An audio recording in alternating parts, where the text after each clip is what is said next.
ابا جی بوڑھے ہو گئے تھے اور چلتے چلتے دیوار کا سہارا لیتے تھے۔ نتیجتاً دیواروں کا رنگ خراب ہونے لگ گیا۔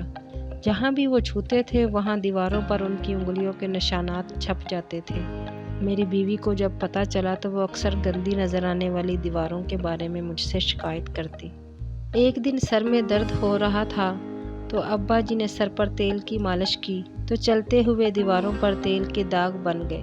یہ دیکھ کر میری بیوی تو چیخ ہی اٹھی اور میں نے بھی غصے میں اپنے والد کو ڈانٹ دیا اور ان سے بدتمیزی سے بات کی۔ انہیں مشورہ دیا کہ چلتے وقت دیواروں کو ہاتھ نہ لگائیں۔ وہ بہت غمگین نظر آئے۔ مجھے اپنے رویے پر شرمندگی بھی محسوس ہوئی مگر ان سے کچھ نہ کہا۔ ابا جی نے چلتے ہوئے دیوار کو پکڑنا چھوڑ دیا اور ایک دن وہ گر پڑے اور بستر سے جا لگے، جو ان کے لیے بستر مرگ بن گیا اور کچھ ہی دنوں میں ہم سے رخصت ہو گئے۔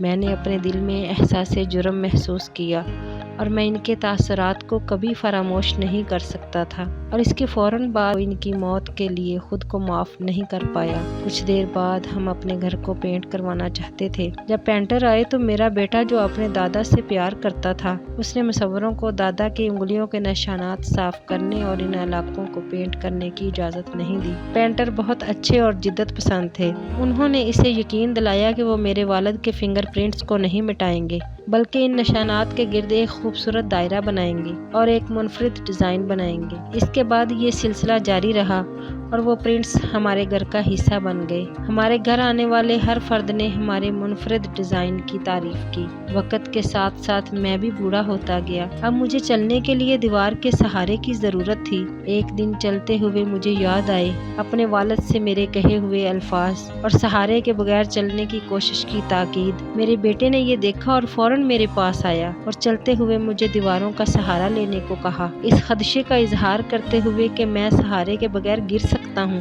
میں نے دیکھا کہ میرا بیٹا مجھے پکڑے ہوئے ہے۔ میری پوتی فوراً آگے آئی اور پیار سے میرا ہاتھ اپنے کندھے پر رکھ کر سہارا دیا۔ میں تقریباً خاموشی سے رونے لگا۔ اگر میں نے بھی اپنے والد کے لیے یہی کیا ہوتا تو وہ زیادہ دیر تک زندہ رہتے۔ میری پوتی نے مجھے ساتھ لیا اور صوفے پر بٹھایا۔ پھر اس نے مجھے دکھانے کے لیے اپنی ڈرائنگ کی بک نکالی۔ اس کی استانی نے اس کی ڈرائنگ کی تعریف کی تھی اور اسے بہترین نمبر دیے تھے۔ خاکہ دیواروں پر میرے والد کے ہاتھ کے نشان تھا۔ اس کے نمبر تھے، کاش ہر بچہ بڑوں سے اس طرح پیار کرے۔ میں اپنے کمرے میں واپس آیا اور اپنے والد سے معافی مانگتے ہوئے رونے لگا جو کہ اب موجود نہیں تھے۔ ہم بھی وقت کے ساتھ بوڑھے ہو جاتے ہیں۔ آئیں اپنے بڑوں کا خیال رکھیں اور اپنے بچوں کو بھی یہی سکھائیں۔ اپنے گھر والوں کو بھی بتائیں کہ یہ بزرگ کتنے قیمتی ہوتے ہیں۔ یہ دیواریں اور چیزیں قیمتی نہیں ہیں۔ شکریہ۔